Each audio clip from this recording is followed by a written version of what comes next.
And that was when I was like, okay, car washes are really pretty cool. Oh, I liked them to that point, but I was like, oh my God. And so January 23, I was like, hey guys, I just figured out this crazy thing. I had no idea it was going to be this cool. And so that caught fire. All of a sudden I had 12,000 followers. And I was like, well, maybe I should just be the car wash guy. And then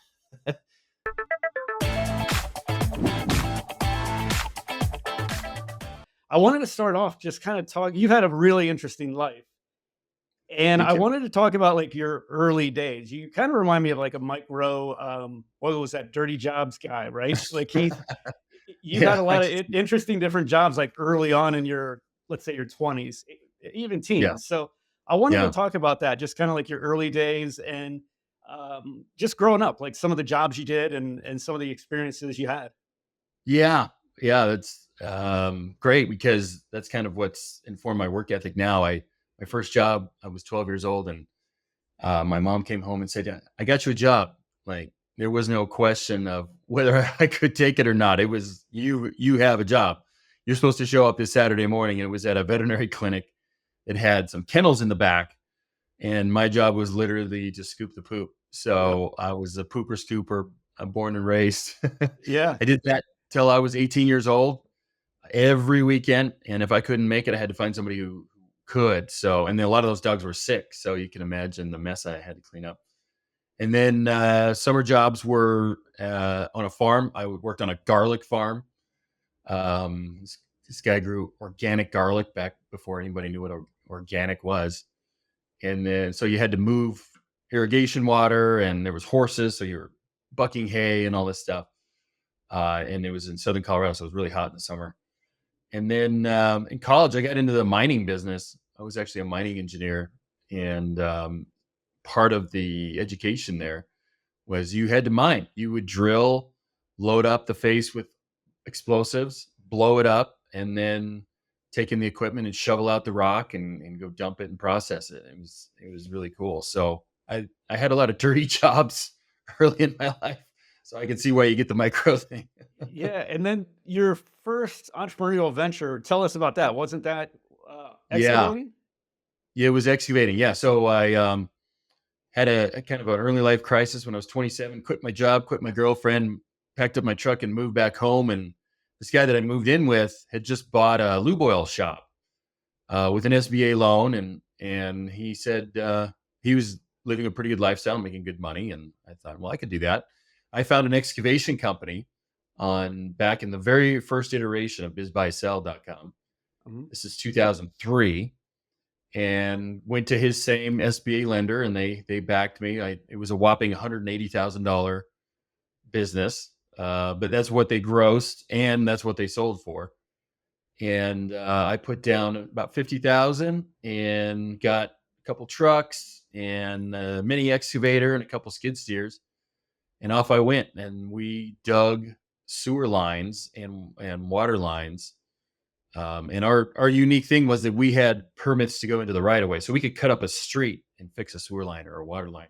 That turned out to be a good differentiator because we could charge a lot more because we could then patch the asphalt and the concrete. And so I did that for 4 years. Extremely stressful business, and I'll never recommend that to anybody. But I basically turned that $50,000 into about uh, after it was all said and done, it was about $650,000 when I sold the business 4 years later. I grew it from the top line was 180,000. I grew it up to about 2.6 million and sold it. And after all the debt was paid and all the taxes and everything, I had a nice little nest egg. And that's when I went off the grid. Literally, I got so sick of living in the city that my future wife, and I moved into an off grid home, and we lived in a solar and wind powered home for the next 13 years. So tell me about that. I had the same experience, not quite like yours. I was still in Ohio, but living off the grid. It had always been like a dream of mine. Yeah. And I don't even know what inspired it, but just kind of like this return to simple living. Maybe like Yeah. reading Walden and Henry David Thoreau was like always a big Yeah. influence for me. But That's right. tell me about Same. that. So you guys, how did you convince your wife first of all to go do this, and then tell me about just like the experience. I want to hear more about it. Yeah, actually, it was her idea. So Oh, I it was didn't have her to idea. convince her at all. Yeah. Okay. Yeah, she was not a city gal. She And you had been guys were wanting. living where, in Denver? Or? We were living in Denver. We're living right in the city, a very busy part of the city. If anybody knows Wash Park, it's essentially right in the city and extremely noisy. There's quite a bit of crime. You get police helicopters floating over, all this stuff. Cars are being broken into. Right. So this is in about 2007. Sold the business, and we just decided to move up into the mountains. And the off grid thing was a little bit of an accident because it was one of the few places we could afford. We were looking at Steamboat Springs, Colorado, which is kind of northwest area, and for our budget, which is at the time was like $400,000, it was either a house in the middle of nowhere that didn't have grid power or a Mhm. condo in town, and we were looking for the full mountain experience. And so this off-grid house was really all we could afford. And so we thought, well, we'll figure this out. This will be kind of cool. It's kind of a fun, you know, thing to tell people we live off the grid. And so, but it was a baptism by fire too, because we moved in there January of '08, and Steamboat that winter had the snowiest winter on record. And when it snows, you don't generate a lot of solar power. Solar power was all this place had. It had a backup generator, but the guy who had built this place just didn't know what he was doing. There was all these problems. So we had to dig in right away, figure things out. We were constantly on the phone with like kind of like a tech support, and our neighbors jumped in. Luckily, they didn't even know us yet, but there was probably about 10 houses who were also off the grid in this area, and it was wild. It was a really cool way to live, but I'm kind of glad to be back on the grid, if I'm honest. And that lasted 13 years, is that what you said? 13 years, yeah. And then we had kids starting in 2014, and it just got harder and harder, especially in that climate. We were 45 minutes away from our kids' school. It snows a lot in Steamboat Springs, Colorado. If you want to go skiing, that's the place to go because it snows a ridiculous amount. And the moving of the snow and the driving in the snow, it just got really old. So we moved in 2020, the height of the pandemic, moved to the western slope of Colorado, which is much milder climate. Gotcha. So you sold the excavating business. You Yep. go off grid. You're Yep. still an entrepreneur by Yeah. heart. It seems like you kind of have this mentality of just I'll figure it out as I go along. I mean, I Yeah. don't get the sense that like with the excavating company that I mean it was like you figured it out the business like you bought it, figured it out, grew it. What did you do next like after the excavating company?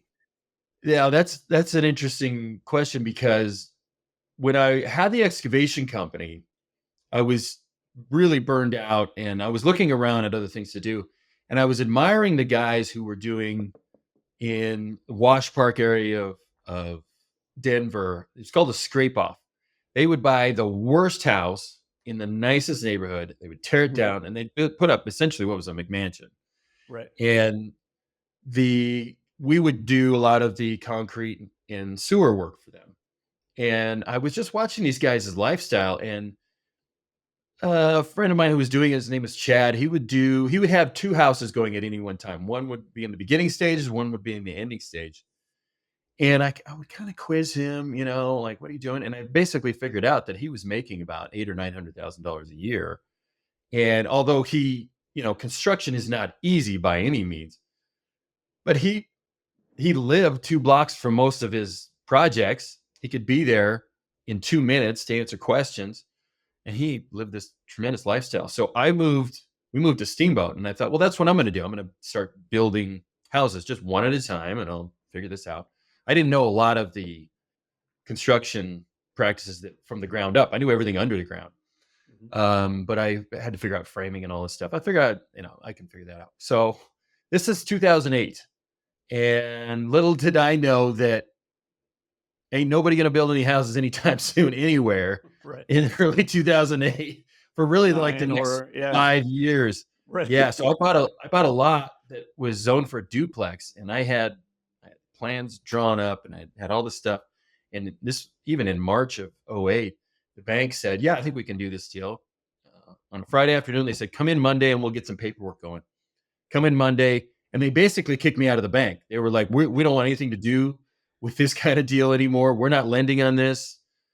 We've shut down this whole division. Like this guy was worried about his job. He wasn't worried about my money.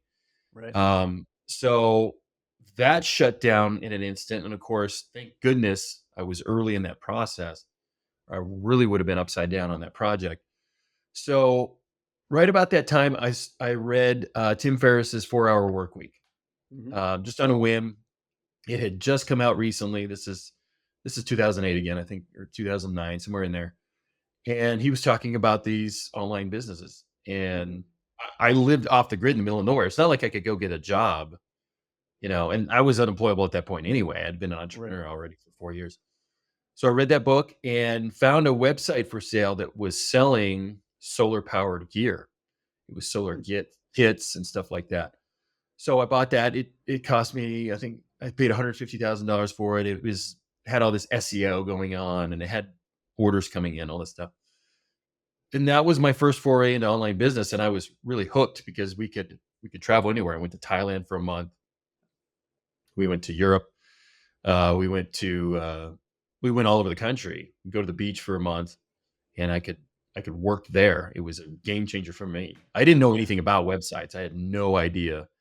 And in 2008, 2009, you still had to know a lot of HTML. Like even WordPress really wasn't even that popular at that point. So there was another baptism by fire. You're probably going to pick up on that. There's a lot of that going on. But that was my first foray into that, and that was a game changer. One thing that strikes me about you is that you're this like a continual learner. I was looking at some of the Yes. certifications that you've had, and Yeah. talk to me about that. Like just being a continual learner, like that hunger and drive to just to learn. Yeah. Like you've done a lot of different certifications, and I think it's awesome. Yeah. Yeah. It's been interesting because a lot of my friends, I went to an engineering college in Colorado, and a lot of my friends got advanced degrees. They got MBAs and they got PhDs, a lot of them. And I didn't like my area of study, which was mining. I didn't like that enough. I wasn't even making a living at that, Hmm. as I went down. But I was still interested in learning, and I always kind of wanted something to show for it. So I think my first one was the LEED certification, which is the green building certification. I got that when I thought I was going to be building houses. Hmm. And then I went on to get my EMT. I got my firefighter one certification. I got a certification in nutrition, in personal training.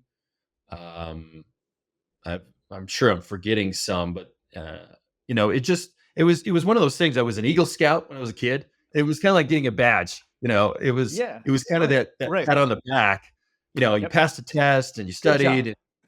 Yeah, good job. It was that thing. It was that accolade that I sort of missed because when you're an entrepreneur, you don't get that at Right. all.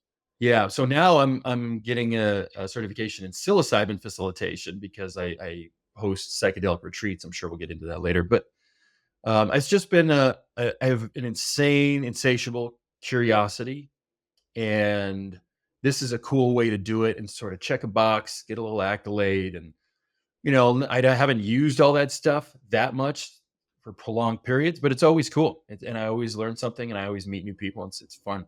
Yeah, I see all the books and your bookshelf there behind you. You had Yeah, mentioned the Tim Ferriss book. Obviously, yeah, that made a big impact on you, and it sounds it like was you got huge. into lifestyle design and time Yeah, independence, financial independence at that point. What are some other yeah, books that I heard you mention? Ready, Fire, Aim as a yeah, book that was an influence. Are there any yeah. others that like kind of come to mind? I'll rewind. The first seminal one for me was Rich Dad Poor Dad. I think that Okay, came yeah, out in the late yep, '90s. I want to say, that sounds maybe right. the early 2000s, whatever it was. And that was seminal for me because my dad was poor dad. He was literally, and his family was all poor dad. That education was the only thing, and Yep. I had zero entrepreneurial training, zero entrepreneurial impetus for my entire life. But when I had that crisis when I was 27, I just realized I hated having a boss. I Yeah. hated my conflicts in all my jobs throughout my whole career was with the boss and then being really set in their ways, and really they were political creatures, not really production creatures, right? they were Right. they were bred to fit a system, not to actually get things done. And I was Hmm.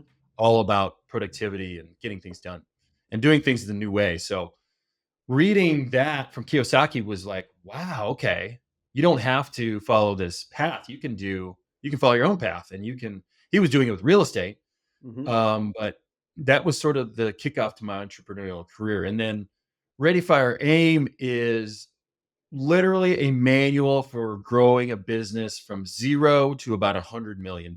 Like, it covers probably three quarters of the issues that any business will come across in that journey. And Hmm. the name comes from just get started. Right. Don't aim and then fire. Just fire. Get get some customers, get a product out there, whatever it is, get started and worry about the details later. And that was also a game changer for me, because most of the books, even now, are about, setting up a business and hiring an attorney, and there was all this bureaucracy associated with starting a business. I think most people get it now, but in the early 2000s, if you were going to start a business, you needed a business plan, right? Right. And you needed an attorney to do this document for you. You had to have an accountant set up all these things for you. And this book said, just go get a customer, just go start earning something, and then worry about all that crap later. And that was a game changer for me. So your background was in engineering. Like, how did you, and you obviously have done really, really well financially. How did you Mhm. go about like just teaching yourself financial literacy? That's one thing like I think is like woefully lacking in our culture, just like the lack of Yeah. financial education. Yeah. You know, I just continually read. I read another book that was huge for me was The Millionaire Next Door. Hmm. The E Myth is Yep. another one. Just constantly reading. And now that engine for me, like, I don't read that many business books anymore, but that engine for me is really Twitter, right? Yeah. And X, whatever you want to call it. Right. Um, there's so many smart people posting so many, and honestly, there's some dumb people posting dumb things too. Right. But You can there's weed so that out though. yeah, you can kind of Right. tell, fortunately. But I'm just that curiosity again, just reading and learning. And frankly, at this point of 21 years in my entrepreneurial journey, just a lot of kind of mistakes Right. screwing up. Right. That's done a lot So of I it. wanted to hear what happened after you get into the solar business. Yeah. You're living off the grid. How did that unfold? And like you've gone on to do many other businesses. So Yeah. let's kind of talk about the progression I'll of success. rewind real quick, because I know you have a lot of real estate investors, We right? do. Yep. So in Denver, when I had the excavation company, one of the first things I did when I started making a good income was I bought a triplex and I Mm. house hacked. That's not what we Yeah. called it back then. It was just called buying a Right. triplex. Yep. But I lived in one side and rented the two others. It was an up down duplex on the other side. And then I got in with a good realtor and I wanted to buy another one, and I bought another duplex. And the same case in both properties, the worst house in a really good neighborhood. The Mhm. one was literally the worst house. It was probably the worst house in the city at one time. Right. Literally had a bed bug infestation at one time. I got a lot of stories about that. But real estate really kind of kicked off uh, the net worth that I was eventually going to build, because it was work for sure, and I don't recommend it to everybody, but it was an incredible investment, especially with Denver real estate really just Sure. exploded the last 20 years. So I had that going. Even when we moved off the grid, I still had these properties. I had 3 or 5 units in Denver, and that kicked off cash the entire time. And then when we finally sold it, we had a really nice nest egg too. So that was part of that journey. So you asked, I had the online business, we're living off the grid, and I was selling solar panels. And right around that time, I had a bunch of health issues. I was having at the time, it was a gluten problem, which nobody knew what gluten was in 2008. Mhm. Um, and I was having digestion issues, and I was really overweight. And even though we were living in this off grid place, I was just kind of fat and sick, to be honest with you. And so, being the curious guy, I dug into my health, and that's when I got the nutrition degree. Mhm. That's when I started studying personal training, and I started talking about. I had a blog back then. It's long What gone year now, would but this have been? Like this was 2000? 2009, 2010. Okay. So the solar business is going good, Yep. but I was having all these health issues, and I had this big list of email addresses because I was constantly gathering emails from my solar website, and I started talking about health stuff. And I thought I would kind of get booed, like shut up and stick to solar. There was a huge response of people saying the same thing, that Western medicine had let us all down. Like we couldn't figure out. I went to doctor after doctor after doctor. Nobody could figure out what's going on. And finally, I went to a naturopath and got all these tests and figured out it was gluten, blah, blah, blah, got better. And I talked about that journey on my blog, and it had an enormous response. And so I started coming up with health products. I found a manufacturer. I made an early version of what is very similar to athletic greens, but it had a big shot of protein in it too. And I started selling that to my solar clients, and people were buying it by almost by the pallet load. And I would eventually just call people like, why are you buying 50 bags of this stuff? And it turned out a lot of these people were survivalists because they had solar, they had a little cabin or something. They were setting it up with solar. Now they needed the food, and they were buying all this stuff. And so we realized there was this huge overlap with these people. And so that's how my health company, and now we've been doing that for 14 years. I've been, so this, my nutrition background and all that really played into it. So now my main job is actually this health company. I'm known as the car wash guy, but I spend more time researching health ingredients, creating health products that can lower your blood sugar or help bladder control issues or pain. We have a lot of joint pain products. And so that's actually my main gig now, is helping. And that's super rewarding because I got an email Friday from a guy he's literally doesn't need a walker anymore because our joint pain product helped him walk again. It's wild. Right. Like, so that's the most rewarding thing I do. The car washes and the real estate now are really kind of a side gig, and it's very fun, but it's not as rewarding as my main thing. So when you first developed the product, was it to solve your own problem basically? Like you were Yeah. having these health issues. Yep. Were you manufacturing all of this, like, No, or how did no, that? I found a lab from, I sort of combined it. I used my kitchen as a laboratory a little bit and found the products I wanted. Because at the time I couldn't eat uh, any dairy, and most protein comes from whey, which is basically a milk product. Mhm. And so I had to figure out, how can I get all this nutrition without using dairy products and gluten products. So I turned my kitchen into a lab, and then I found a real lab with formulators that were approved by the FDA and all this stuff. They actually created the product. That was called American Natural Superfood. And so we actually just discontinued it last month. It's the last two customers. But we've got a ton of other products now. So that I was the guinea pig, and I'm still the guinea pig for most of our products. And that is takes up the brunt of your time, even though you've got all these other entrepreneurial ventures going on as Yeah. well.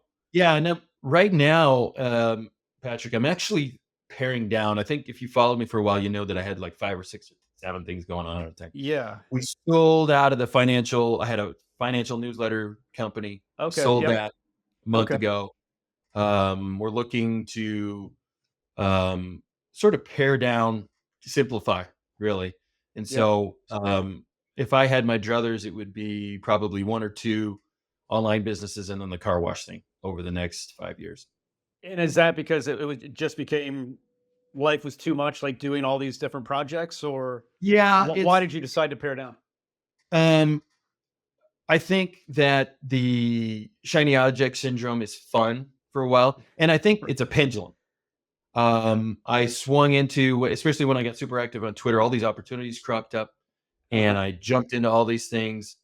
And honestly, they've been lucrative. Like, I've made money off of them, and I don't regret a single one of them. But now Yep. the pendulum's swinging back. I'm simplifying, and I'm really enjoying focusing on just a couple different things. But honestly, I think if we were to have another call in 10 years, you'd say, "Well, how many things you got going now?" And you're like, "Oh, I'm back to 7 or 8 things." Right. Yeah. So it's just a phase, really. Yeah, the shiny object syndrome is, I mean, it's a real danger on Twitter It for is. sure. I want to get into Twitter a little bit. When did you get Yeah. into it? Why did you get into it? Did you realize the power of it like as you got into it, or did that kind of develop over time? that developed over time. I got on in 2011, I want to say, and it was for Oh, okay. years. It was just a way to argue about sports, and there was it was a back then. It was a ton of people just telling jokes. It was like comedians workshopping their jokes, so it Mhm, was just a fun thing. And then in about 2019, 2018 or so, guys like Nick Huber, Sweaty Startup, and mhm, some people really started posting valuable business stuff. And I realized, well, I could contribute to this. I have quite a bit of experience. I was learning a ton from these people, and I thought, well, I mhm, can share it too. And so about 2 years ago, I want to say I started really sharing my stuff, my journey, and my experience. And I shared, I mean, my health supplement company at the time in 2022, it was doing like 18 million or something. And so I was talking about that, but nobody cared. right. Nobody wanted to hear about that. I think I had like 2,000 followers, and I would get like 4 likes on something. And I thought, okay. And then about a year and a half ago, um, What if in 2024, you got a little bit better every day? When you're learning a new language with Babbel, that's exactly what you're doing. And if Babbel can help you start speaking a new language in just 3 weeks, imagine what you could do in a full year. Babbel's quick 10-minute lessons are designed by over 150 language experts to help you start speaking a new language in as little as 3 weeks. Babbel's tips and tools are approachable, accessible, rooted in real-life situations, and delivered with conversation-based teaching so you're ready to practice what you've learned in the real world. Thanks to Babbel, I can start having conversations and order my food in Spanish at local restaurants when the situation allows. It's no wonder they've sold over 10 million subscriptions, and that studies from Yale, Michigan State University, and others continue to prove that Babbel is better. Here's a special limited time deal for our listeners. Right now, get 55% off your Babbel subscription, but only for our listeners at babbel.com/WSB. Get 55% off at babbel.com/WSB. That's spelled BABBEL.com/WSB. Rules and restrictions may apply. well, I'll rewind. I got about 2 years ago, I started following, self storage just blew up on Mhm. Twitter. Everybody was Yep, doing it. yep. And during the pandemic, it became just red hot. And so I thought, well, I can do that. I'm in a sizable town here. I'll find a self storage facility. And I found a friend of mine who wanted to partner on it. We could do this, right? Well, we looked and looked and looked, and everybody who had a self storage facility was so completely unrealistic about what that thing was worth that we couldn't make anything work. It was ridiculous what they wanted for their properties. And that didn't work. But in the process, I met an agent, a commercial real estate agent, and he said, "You should look at this car wash. It's been sitting on the market. It's kind of a pocket deal now, but it was on the market for 9 months, and we just never got any action on it." And so I looked at it and kind of forgot about it. And I came back to it, and we realized that it wasn't on Google Maps. They hadn't updated the pricing in a decade or more. The guys who worked there didn't even know how to update the pricing. That's how long it had been, and they had been there 12 or 13 years. And it was just your basic kind of case of neglect. The owners literally owned a bank, so they had much bigger fish to fry. Mhm. And this was a side gig for them, and they just ignored it essentially. So we bought the first one in April of 2022, coming up on 2 years ago, and it was just fun. We all these little levers you could push. You could, the guys who work there, the attendant said, "Well, we haven't updated these soaps. We got to get better soap. Everybody hates our soap." Well, that was easy. We just buy new soap. We got to fix this thing. The old owners never wanted to spend any money. Can we fix this thing? Fix the thing. And before we knew it, we had increased the business 70%. We put it on Google Maps. We increased the prices a little bit. We just improved the customer experience. Before we knew it, we'd almost doubled the business. And so another car wash came up for sale. It was almost a carbon copy of the first one, the same builder and same original owner. Bought that one, and then it was just this nice little side gig. And then in December of 22, I do what every entrepreneur does is you email your accountant and says, okay, what's the damage? How much am I going to owe come March for tax bill? And she says, I don't think you're going to owe anything. And I had been used to a mid to low six-figure tax bill for years. I've been paying. I would pay from the nutritional products company, the right? nutritional products and all the online businesses were generating this cash flow. Yep. And so we make our quarterly payments as you're supposed to, but there was always a big check to be written in the spring of the following year. And I said, what do you mean I'm not going to owe anything? And she said, well, there's this thing called bonus depreciation. Did you know about this? And I had heard about it, but 2 years ago, it wasn't quite, there wasn't all these cost seg companies and like people were talking about it, but I didn't truly understand it. So I called her and I said, what are you talking about? And she said, yeah, the depreciation from these car washes are going to wipe out your entire tax bill and you're going to get back all these payments you've made out throughout the year. And that was when I was like, okay, car washes are really pretty cool. I liked them to that point, but I was like, oh my God. And so January 23, I was like, hey guys, I just figured out this crazy thing. I had no idea it was going to be this cool. And so that caught fire. All of a sudden I had 12,000 followers and I was like, well, maybe I should just be the car wash guy. And then that was how it started. And so since then we bought one more, we're trying to buy 4 more this year. And it's become a life of its own. So there's a lot to unpack here. I want to talk about the first one. Yeah. Tell me about like just how you're finding these deals, how you're going about, I don't know if you're financing them with a partner. Talk to me a little bit about like the mechanics of like getting a deal done and getting one under ownership. Yeah. So the first one had been listed, but he basically unlisted it because it just sat for a year on the market. And so they had taken it off of but I had contacted him when I was looking at self-storage facilities. So the agent still knew I was kind of in the market for something, but it was what he called a pocket deal. And we see this a lot in bigger metro areas, that and a seasoned agent in a certain niche like car washes or gas stations or self-storage will not list it in the public listing because he doesn't want the tire kickers. They don't want the incessant phone calls and, emails from all over the world that I'm sure they get on deals that are listed in LoopNet and Crexy and all this stuff. Yeah. So when I tell people, if you want to look for a car wash deal, in general, you can kind of start asking around to commercial agents on who are the local people who handle these deals. There's usually, in any major area, there's usually a handful of people who will handle the majority of car wash deals.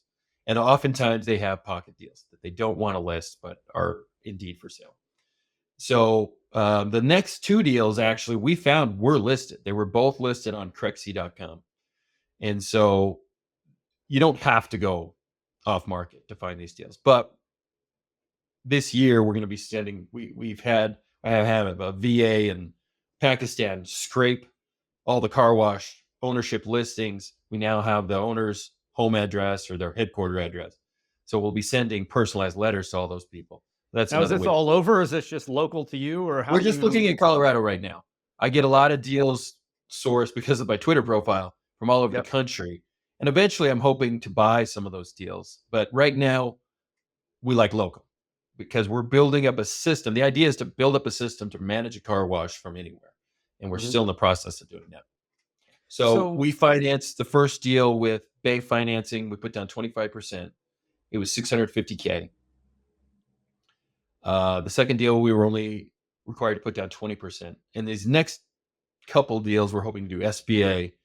And there's a program for the SBA. I'm forgetting. I think it's 7A or something. Maybe you know what it is, but it's one of these classifications, but specifically for real estate based businesses. And for those, you can put down 10%. So we're going to do that on the next couple deals. So far, how have the banks been viewing, like in your experience so far, how do they view car washes? Are they pretty eager to lend to you? Well, yeah, certain ones are. It's funny that you'll come up across some banks, and some of these banks we've had relationships with in my other businesses, so you'd think they'd be kind of primed to lend to me, but some of them say, "Oh, no, car washes. No, no, Mm. no, no." And then others are like, "Car washes, let's do it. We love them. Bring us all the car wash deals you have." So I've always said you can't have too many bankers. Um, I still believe that. I think you only need one accountant. I probably only need one lawyer for most business, but you need a ton of bankers Hmm. if you're going to get deals done, because they all have different requirements and different niches they like. And so we've got a great lender now called Oak Star. They're kind of a regional. They're based in Missouri, but they're regional. But they seem to love car washes right now. So um, we're working with them right now. But we know that it tends to be a kind of a localized regional lender.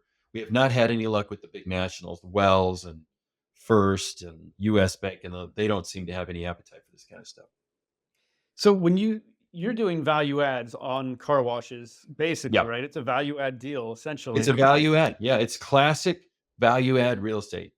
And so when you say car wash, like I think of like the big, we've got in Columbus, Ohio, like the big one is called Moo Moo Car Wash, where they go through the tunnel and you Yeah, just sit there in your car, put it in neutral and go.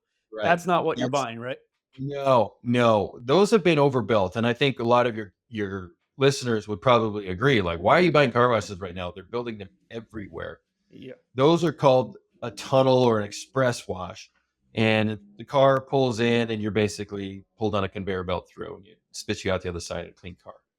Those have been overbuilt primarily because of this tax break that Hmm. we'll get into that I'm benefiting from too. But we like the self-serve slash touch-free car washes. So when you drive in, you wash your own car. There are a huge percent of the population still like to wash their own car. They Hmm. don't want to go through those big tunnels because they do tend to damage vehicles. And there's a ton of people who just get a lot of satisfaction from washing their own car. And Yeah. then we have the touch-free on one side, and it's just what it sounds like. There's no brushes that can damage your car, so they're a lot better. We have this kind of dumbbell clientele. We have kind of the lower end who want to spend $2 on a car wash or maybe four and wash their own car. And then we have people with really, really nice cars who would never trust that car to go through a big tunnel. So our our business is steady. This side of the business is growing generally, but it's a completely different niche, a completely different customer from those tunnels. I mentioned my uncle who had a couple car washes back. I think he built them in Yeah, the 80s, had them 90s, 2000s. He had them yeah, out more like in almost like a tertiary market, kind of out from, yeah. in I would say like a blue collar area. And it was Blue like collar, guys in definitely. their trucks and like that Yeah, was his market. Guys coming in with their ATVs or whatever, like spraying down the back of the bed of their truck. Is that kind of your yeah. target market or is it? That is 100% our target market because that guy can never go through. He can't even go through a touch-free wash, right? Right. And they have this big muddy vehicle. They need to spray it off themselves. A lot of contractors who have big trucks that just can't go through any kind of automated car wash at all. And then a lot of people who have just a custom car who just love to spend an hour on Saturday wiping it down, you know. Mhm. So that is 100% our market. So we touched on the value add. You've mentioned a few things like new soap. What else are you doing like to do the value add and like boost the Yeah, value of these things? I break it down into the 3 M's. So it's modernize, modify, and marketing. So the modernize is upgrade the soaps, and it's really focused on improving the customer experience. And so much of it is just fixing little broken stuff. And Yeah. anybody who's ever gone to a self-serve car wash will tell you they went up to them and this didn't work. Yeah. My Oh, credit card wouldn't swipe. right. The soap wouldn't come out. The brush was broken and there was mud everywhere, right? So we're just improving the customer experience. And then you can raise prices. That's the modify. We raise the prices. We're almost always slightly above market rate because our car washes work better. And Mhm. people who want a functional car wash are willing to pay more, right? Sure. Then we install a membership program that's been really popular. We started in November. We now have about 75 members between our 2 local washes. We're going to put it into the 3rd wash probably next year.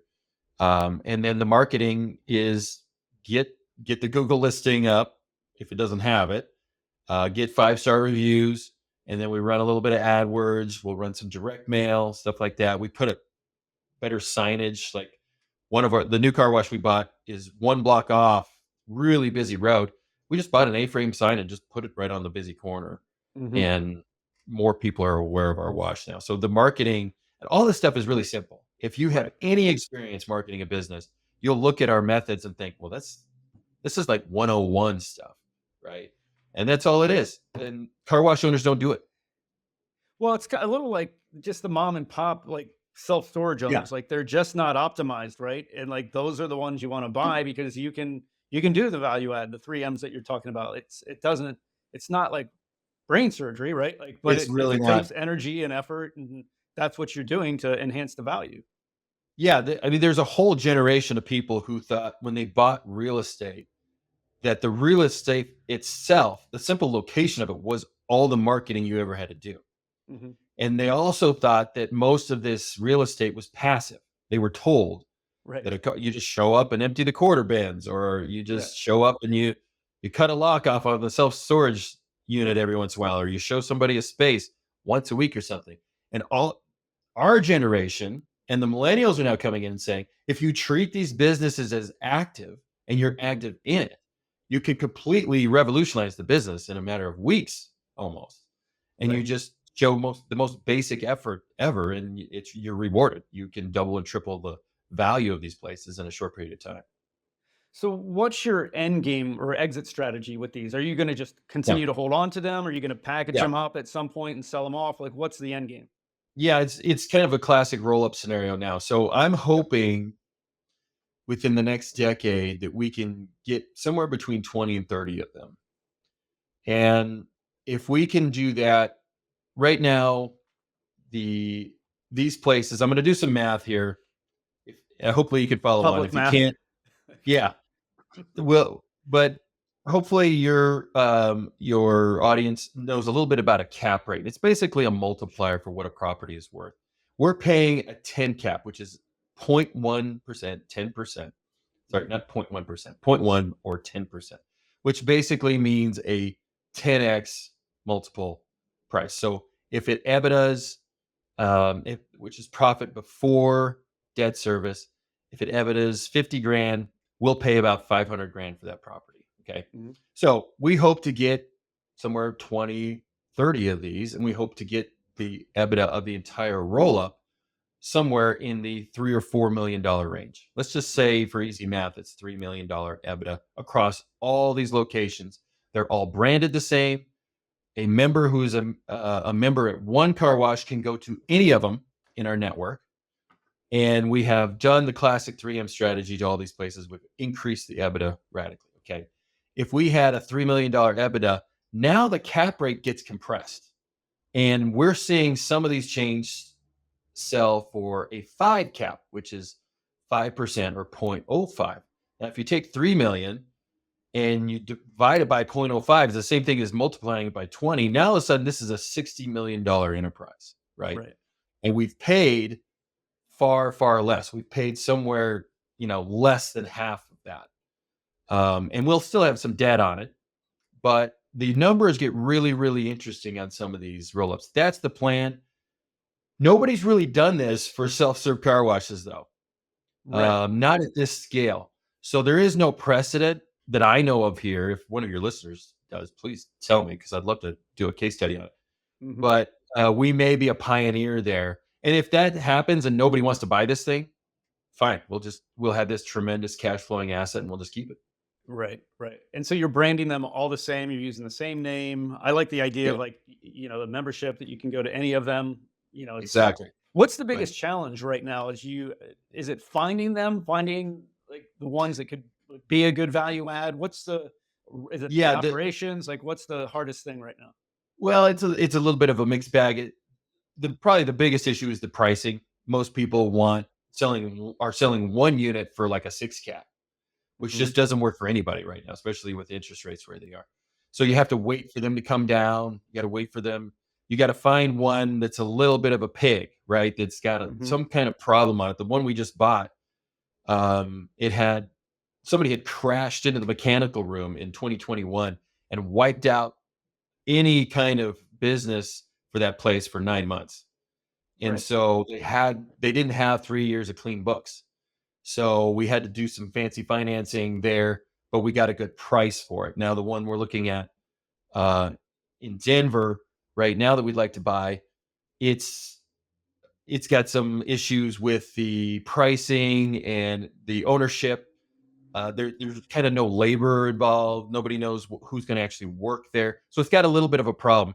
And anybody who's done real estate for any amount of time knows that you want those deals with a little bit of hair on it. You don't want some big, Absolutely. hairy, like Right. environmental disaster Right. going on. But you want the ones that are going to scare off the retail investors that are like, no, no, no, I don't know how to figure that out. We know now, we know how to figure out this stuff. So that's where we're kind of deals we're looking for. So as far as operations go, who's handling that aspect? Let's say the hose goes out or the water's down or the Yeah. soap's out. There's Who's always handling? We always have an attendant on site. Not always, but I would say, about 40 hours a week, sometimes 50 hours a week, there's an attendant on site. And that differentiates our car washes too, because most of the self-serve car washes you go to, looks like they've been abandoned, right? You don't Right. know if Exactly. anybody's ever been there. The trash is overflowing and all this stuff. So we have attendants on duty during most of the busy times, and they are fixing that stuff. They're emptying the trash bins. And then my partner Alex really handles a lot of the mechanical issues that crop up. How are we going to fix this? That kind of thing. Let's get into what makes car washes attractive. Like you kind of backed into it, it seems like. Mhm. Go into cost segregation for me. Talk a little bit about it and what the Yeah, advantages of it are. A lot of people don't even know about cost segregation. So kind of yeah. share level, So the bonus 30,000 foot. depreciation allowance that is now it's going to be 60% this year. It was designed to spur investment, and so it was basically telling business owners and real estate investors that you can deduct a certain percent right now. And normally, when you buy a capital asset like this, a big expensive asset like this, there's a schedule that you get to depreciate it on. And commercial real estate is 39 and a half years. That's a long time. So what this bill did says you can depreciate all of the improvements and equipment on certain assets in year one for 100%.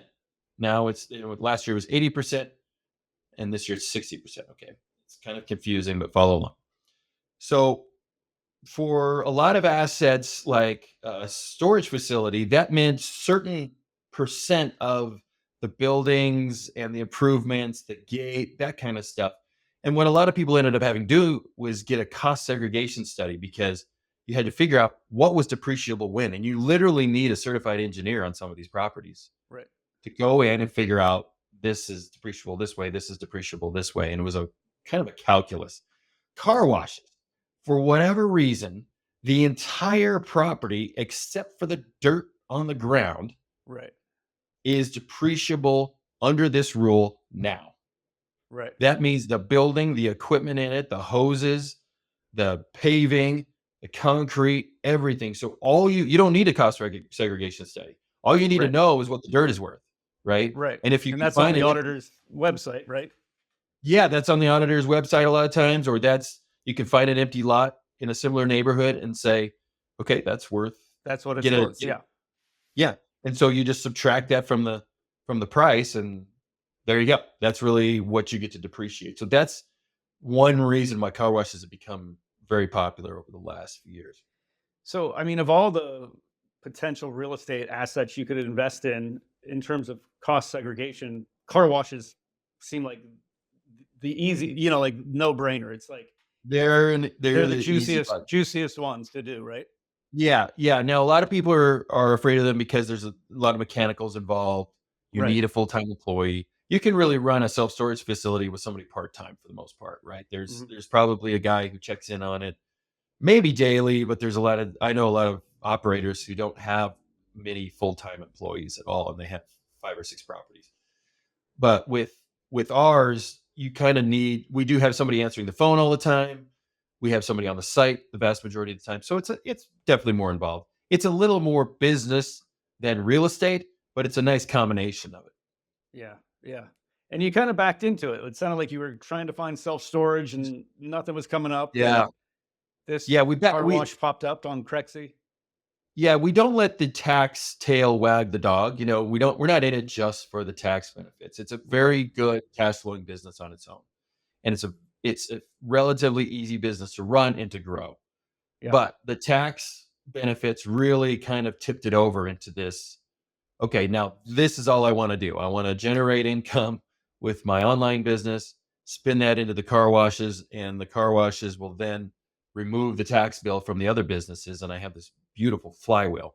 Right. So you had mentioned you're used to paying, pretty big tax bill Mhm. buying these car washes, doing the cost or not cost segregation, but because of the Right. bonus Bonus depreciation, depreciation. Yep. what's your tax bill look like now? Well, I had zero tax bill for 22. For 23, it looks like it may be 40 to 50 grand when I should have paid probably 450 grand. Yeah, it's huge. It's yeah, it's massive. It's It's absolutely massive. huge. I had a call Yeah, today with a guy who is a tax attorney, and he was talking about cost segregation, and yeah, he was actually working for a cost segregation company like early in his career. right. He told some investors about it, and like their first question was like, "Will I go to prison if I do this?" Like, it seemed like too good to be true. It was like, "Nope, Right. this is like part of the IRS code. You can do this." Yeah, and honestly, I have a little bit of guilt about it because I mean, I use the roads and I use the government services. My kids go to school and all this stuff, and I do have a little bit of guilt in that. But we also drop off some big checks to our local homeless shelter, the local animal shelter, and so we support a lot of our local charities in our own way. But it's wild. I mean, it's legal, right? And Well, that was my big question too. Was like, how is this legal? yeah, but the idea though is like you had mentioned earlier, it's to incentivize real Yeah, estate investment, and like you're yeah. buying these car washes and doing a value add, making them nicer, like going Yeah. on to buy more, like it has a net benefit, obviously. Otherwise the IRS I wouldn't have it in place. I totally agree. And now this bonus depreciation thing is working its way through Congress. Looks like they may re-up Yeah. it and may go back to 100% bonus depreciation. So I do think it's Huge. a net benefit. But like I said, this is still a great business without that tax benefit. But it's really nice. Yeah, it's really nice. Any other parts of the car wash business that we didn't touch on that you'd want to talk about? No, that's probably it. If you're interested in learning more about this, I would go to taxfreecashcow.com. I set up a website where I'll give you the whole playbook on how to do this, how to find, buy, and run your first car wash. Taxfreecashcow.com. I'll give you the whole playbook on it. It's a course that I've created. I got a million DMs on this when I Yeah. started posting about it. And so I had to build a course to really do that. But and you can set up a time, you can get a one-on-one consult from me as well, too, in there. Awesome. And I heard, maybe correct me if I'm wrong, it's like $300, and if people don't like it, whatever, you Yeah, give them money there's back. Like they're yeah. not doing that My for reputation is it's actually $200 right now, two. Okay. for a limited time. So, but yeah, my reputation is worth way more than $200. So if Yep. you get into the course and you think it's crap, I'll just give you your money back. Right. I don't want people to be unhappy. So I've only given like 2 refunds and we've sold about $45,000 worth of it. But if you're not happy, just email me. I'll just give you your money back. I wanted to talk a little bit about masterminds and Yeah. groups, and uh, talk to me a little bit about, are you involved in a mastermind, and has that played a big part in your development as an entrepreneur? Yeah, I've done masterminds on and off. My first one was Entrepreneur's Organization in like 2004 or 5 when I had that excavation company, and it was transformative for me. Mhm. It's hard to find the right mix of people. Entrepreneurs Orga- Entrepreneurs Organization actually does a really good job of that. If you're a young entrepreneur, I would encourage you to check that out. Now I'm doing the psilocybin therapy with a group of entrepreneurs called Breakthrough, and we take psychedelics, psilocybin, which is known as magic mushrooms, and we do it Which in a is very legal in Colorado, correct? Is it's it? legal in Colorado. You can do it Yeah. legally here. I'm getting certified in this. It's one of one of the other certifications.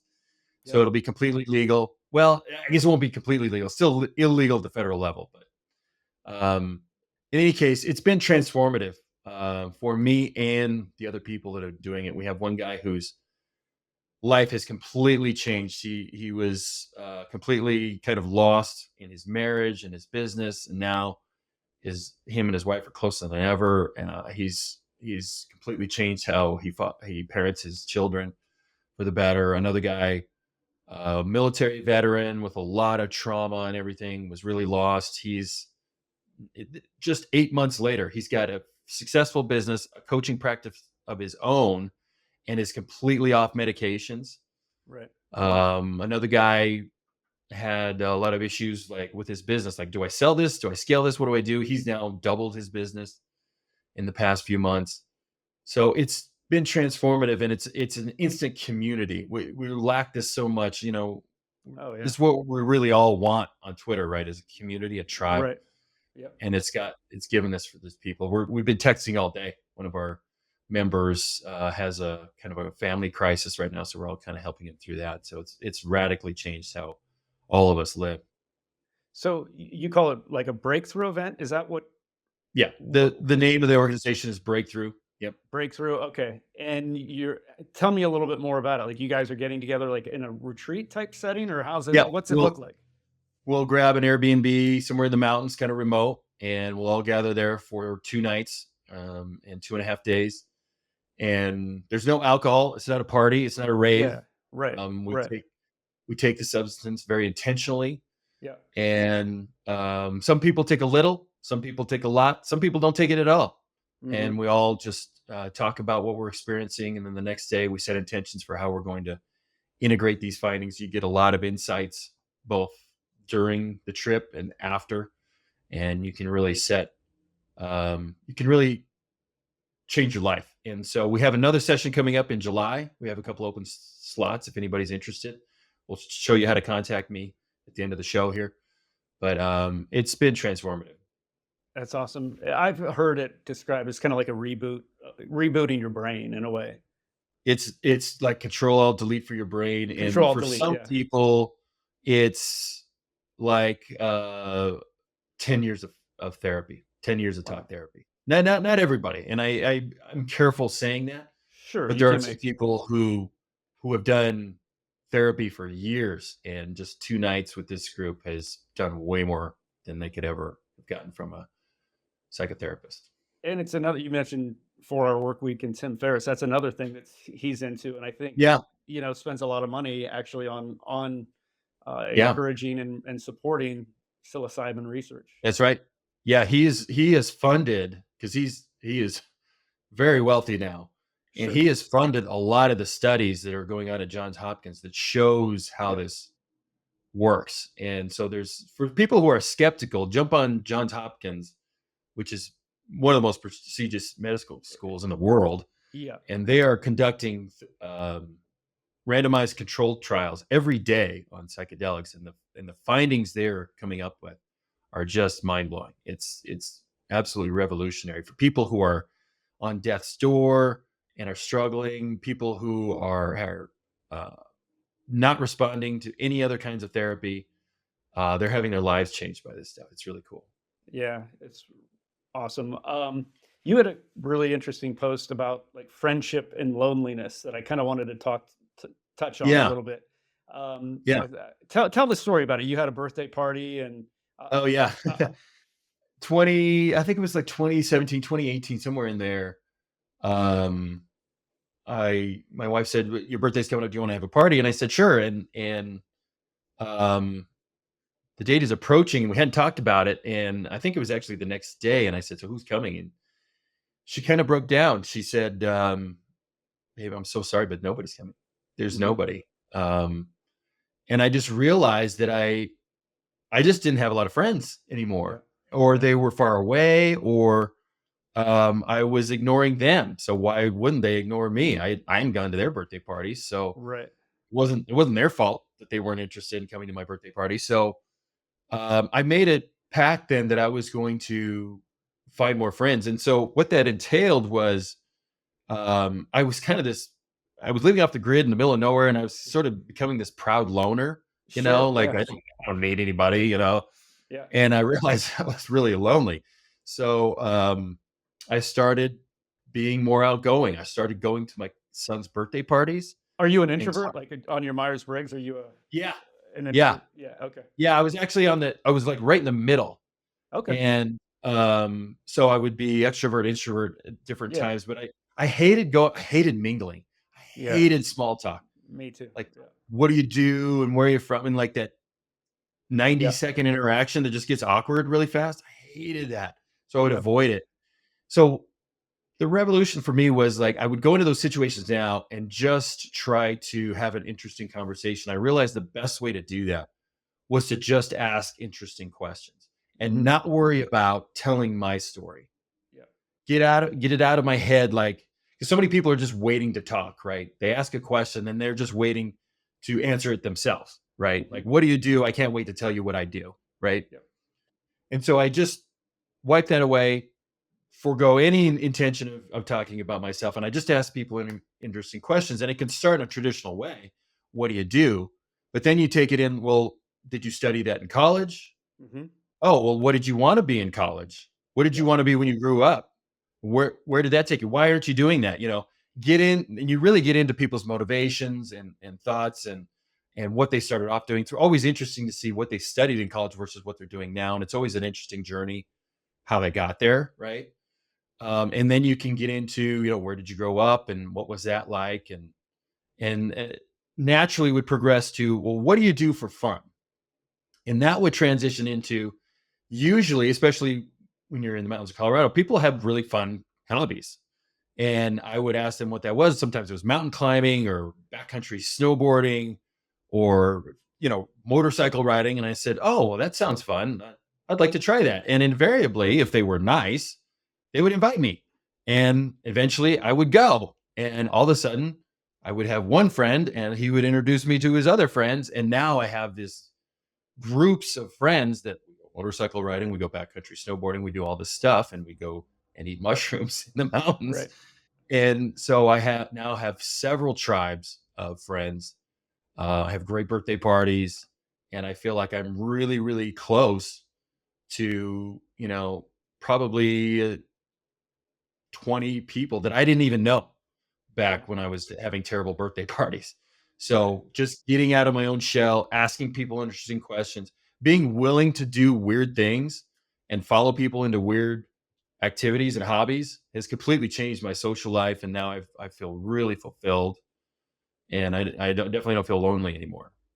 Yeah, and it makes for a really interesting life, like doing It interesting does. things, like you got to do interesting things to have interesting conversations. But to your point Yes. about conversations, like I think people are starved for this. Like people aren't listened to, and when someone actually asks real questions like you do Yeah. and is actually curious and interested, it's like, Yes. whoa, this is new, you know, Yeah. because to your point, like most people are just ready to Yeah. one up you, like you did that. Oh, well, let me tell you about what I did. Like, Exactly. That's exactly the problem, Patrick. That's exactly it. It's the one-upping and yeah, the let's turn the conversation back to me now. Enough about me. What do you think about me? Right? Like that's how a lot yeah, of people think. And so if you can show a genuine interest in people, first of all, you're instantly likable. yeah, Even if you don't ever talk to that person again, and if you never see them again, or if you never hang out with them again, they're going to like you because you showed an interest in them. Okay. And that's a big part of just having a social circle is having people like you. And men in particular, like I don't need people to like me. I don't give yeah, a damn what anybody thinks of me. right, That was so toxic for so long, and it just ended up to a lot of loneliness for me. yeah. Well, it's a trap for entrepreneurs too. You get so caught up in your business and growing it, you Yeah. don't make time for your, Yeah. friends and maybe even family. Like it can be a real trap. Yeah, absolutely. You have this self-reliance that you think should carry over to everything, that you don't need friendship and companionship, and it's completely wrong. It's a horrible way to live. Yeah, yeah. This is a good place to put a pin in it. I really have enjoyed talking with you here today, Me Chris. too, Patrick. This was great. Yeah. So for our listeners that want to learn more about you, learn about car washes, what you're up Yeah. to, what's the best way for them to get in touch and reach out? So jump onto X or Twitter, whatever you want to call it, and search for Car Wash Guy. You'll see my face with a yellow background, kind of hard to miss. My name is Kriss Berg. You'll see it on the video here if you want to search. It's Kriss Berg Tweets. It's my handle on there. And go ahead and follow me, and then check out the highlights. Twitter has a cool new thing called highlights. If you jump onto my profile, you'll see the highlights. All of the threads that I've done over the years, not all of them, but most of them are in there. The loneliness thread is in there. Yep. The big rundown on all the car wash stuff we're doing, my supplement business, a lot of stuff is in there. You'll also see a link for my newsletter. I'm These days I'm breaking down interesting businesses. I just broke down my friend's business. He profits $600,000 a year working 10 hours a week on his plumbing business. Wow. Actually did a thread on that today. Today is February 26th. So you can kind of rewind the clock when this comes out and check that out. And that's it. And talk to me on Twitter and DM me and say, hey, I enjoyed the pod with Patrick. Here's your question. Here's my question, and I'll probably answer. Yeah.